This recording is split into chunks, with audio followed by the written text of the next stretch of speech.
મિત્રો મહાદેવ હર. હવે આપણે આજે ચોથો સોમવાર છે, તો ચોથો સોમવાર છે તો આપણે બધા નાગેશ્વર જઈ રહ્યા છે આપણી ટીમ સાથે. તો હરિભક્તો એટલા બધા વધી ગયા છે સેવા કરવા વાળા કે આપણે 2 રિક્ષાનું આયોજન કરવું પડ્યું છે. તો હું ને કરીમભાઈ છે એ અમે બ્લોગ બનાવવા હાટુ થોડાક આગળ આવી ગયા છે. હવે આપણી 2 રિક્ષા છે ને આવે છે, તો તમને એના મુલાકાત કરાવીએ. મહાદેવ. આ તો આપણે પ્રણામી આશ્રમ આવી ગયા છીએ. હવે આપણી 2 રિક્ષા છે.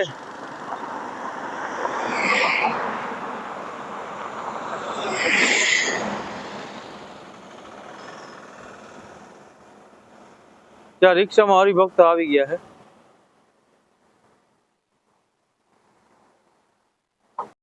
હવે તો મહાદેવ હર આપણી ટીમ, જો આ બધી ટીમ છે.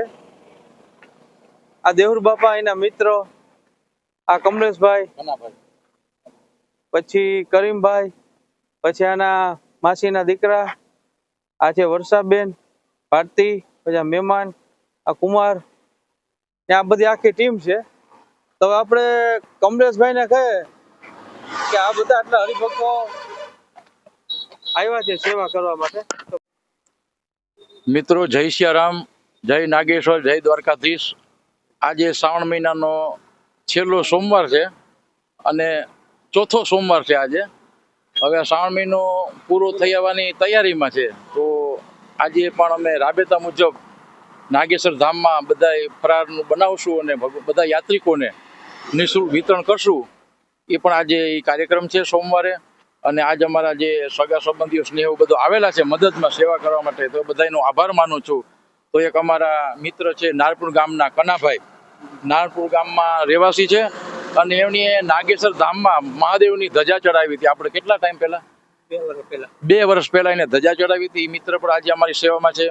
અને આપ સૌ ઓળખો તો છો જ કે પૂજ્ય મોરારી બાપુના પ્યારા ભગત, કથાના રસિક છે એવા દેવુર ભગત પણ અમારી સાથે છે. એનો પણ હૃદયપૂર્વક આભાર માનું છું. આજ છેલ્લો સોમવાર છે એટલે.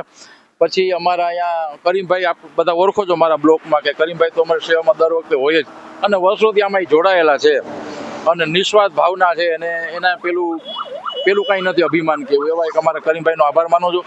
અમારા જીયાભાઈ રિક્ષા, એ પણ વર્ષોથી અમારી આવે જ છે મારી સાથે. એની ગાડી લઈને ડ્રાઈવરનું કામ કરે પણ સેવાનું પણ કામ સાથે સાથે કરે. એનો પણ હું હૃદયપૂર્વક આભાર માનું છું. અમારા બાપભાઈ રિક્ષાવાળા, તો એ પણ એનો આભાર માનું છું. આજે પણ એ પોતાની ગાડી લઈ અને સેવામાં આવેલા છે. અને અમારા એક આ પોરબંદરથી અમારા માસીના દીકરા ભાઈ સંજયભાઈ, એને પણ આજે નાગેશ્વર ધામમાં અમને મદદ કરવા માટે આવેલા છે. એનો પણ હું હૃદયપૂર્વક આભાર માનું છું. અમારા બેન હર્ષાબેન, એ પણ આજે સેવામાં આવેલા છે. એનો આભાર માનું છું. અમારા બેન ભારતીબેન, અમારા જે યુટ્યુબર છે અને અમારા જે સહાયક મિત્ર છે આપણે ગોપાલભાઈ, એમના ઘેરથી છે, એ પણ આજે સેવામાં આવેલા છે. એનો પણ આભાર માનું છું. અમારા બેન રૂપાબેન પોરબંદરથી પધારેલા છે, એ પણ આજે નાગેશ્વર ધામની સેવામાં સામેલ છે. એમનો પણ હું હૃદયપૂર્વક આભાર માનું છું. અમારા બનેવી શ્રી જયુ, એ પણ આજે પોરબંદરથી, એની પણ ઘણા વખતે ઈચ્છા હતી એટલે આજે ચોથા સોમવારમાં એ પણ એને હાજરી આપી છે એની અને સેવામાં એને પણ સામેલ છે. એને પણ હું આભાર માનું છું. અમારા બનેવી ધર્મેન્દ્ર કુમાર, પોરબંદર રહેવાસી, એને પણ આજે ઈચ્છા હતી કે સેવામાં અમે નાગેશ્વર દર્શન કરીએ, ત્યાં સેવા કરીએ. એ પણ પધારેલા છે. એમનો પણ હું હૃદયપૂર્વક આભાર માનું છું. અમારા હર્ષિભાઈને બધા મિત્રો ઓળખો જ છો કે ઘણા વખતથી આમાં ભેગા આવે છે અને તનતોડ મહેનત કરે છે. કોઈ કામ એને ચીંધવું પડતું નથી અને એની મહેનત ત્યાં ઘણું બધું કામ મારે હળવું થઈ જાય છે. એ ન હોય તો કદાચ કામ થાય પણ નહીં, એવા એ મહેનત કરે છે. ભગવાન નાગેશ્વર આ બધાને કૃપા કરે, તન મન ધનથી સુખી કરે, એવું નાગેશ્વર ભગવાનના ચરણોમાં પ્રાર્થના. અને સામે જ અમારા દ્વારકાધીશ બિરાજે છે. બસ અહીંથી મિત્રો 3-4 કિલોમીટરના અંતરે નાગેશ્વર દ્વારકાધીશનું મંદિર છે. એ પણ અમને બધાને આશીર્વાદ આપે, એ પણ હું આભાર માનું છું બધાનો. અને જે આમાં અમને આર્થિક રીતે મિત્રો સહાયક થયા છે, એનું પણ એક નામાવલી ટૂંક સમયમાં હું બહાર પાડી અને એનો પણ હૃદયપૂર્વક આભાર માનીશ કે જેની આમાં આર્થિક રીતે અમને મદદ કરી છે. ઘણા બધા રાવલના મિત્રો છે અમારા, તો એ 8-10 મિત્રોના હું નામ લઈશ અને એનો પણ આભાર વ્યક્ત કરીશ.